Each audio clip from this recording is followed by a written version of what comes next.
আমি Debashis. Good morning everyone.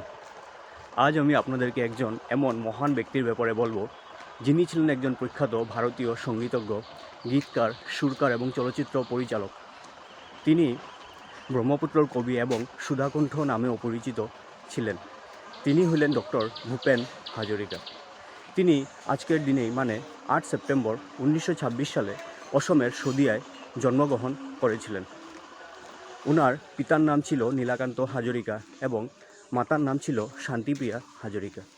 তিনি অসমীয়া, বাংলা ও হিন্দি সহ বিভিন্ন ভাষায় গান রচনা ও পরিবেশনা করতেন। তার গানগুলি মানবতা ও সামাজিক ভ্রাতৃত্ববোধের গভীর অনুভূতির প্রকাশ ঘটাতো এবং সামাজিক পরিবর্তনের এক শক্তিশালী মাধ্যম হিসেবে ব্যবহৃত হতো। আর বিখ্যাত কিছু গানের মধ্যে রয়েছে মানুষ মানুষের জন্য, গঙ্গা আমার মা এবং দিল হুম হুম করে। 1949 সালে তিনি কলম্বিয়া বিশ্ববিদ্যালয়ে পড়াশোনার জন্য নিউ ইয়র্কে যান এবং 1952 সালে প্রাপ্তবয়স্ক শিক্ষায় অডিও ভিজুয়াল কৌশল ব্যবহারের উপর একটি থিসিস নিয়ে পিএইচডি ডিগ্রি অর্জন করেন। নিউ ইয়র্কে থাকাকালীন তিনি নাগরিক অধিকার কর্মী পল রবসনের সঙ্গে বন্ধুত্ব করেন, যা তার সঙ্গীতকে নাগরিক অধিকার কর্মী সামাজিক পরিবর্তনের এক যন্ত্র হিসেবে ব্যবহার করার প্রতিজ্ঞা আরও শক্তিশালী করে তোলে। তিনি তার নিজের সুধাকণ্ঠ সৃষ্টি করেছে, যা অসমের সংস্কৃতিতে একটি বিশেষ স্থান করে নিয়েছে এবং বিশ্বজুড়ে তাকে আসামের দ্য বার্ড অফ ব্রহ্মপুত্র হিসেবে পরিচিতি এনে দিয়েছে।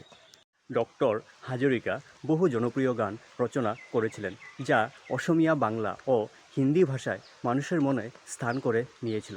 তার গানগুলিতে প্রায়শই মানবাধিকার এবং সামাজিক ন্যায় বিচারের বার্তা থাকত।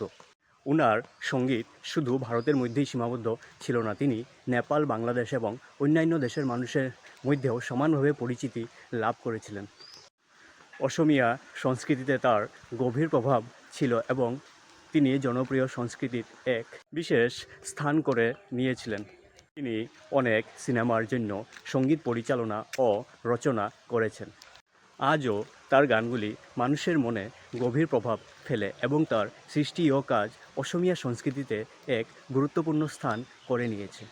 নভেম্বর 5, 2011 সালে তিনি কোকিলাবেন ধীরুভাই অম্বানি হসপিটাল, মুম্বাইতে মারা যান। তিনি মরণোত্তরভাবে 2019 সালে ভারতরত্ন পুরস্কার লাভ করেন। আজকের ভিডিওটা এতটুকুই আসিল।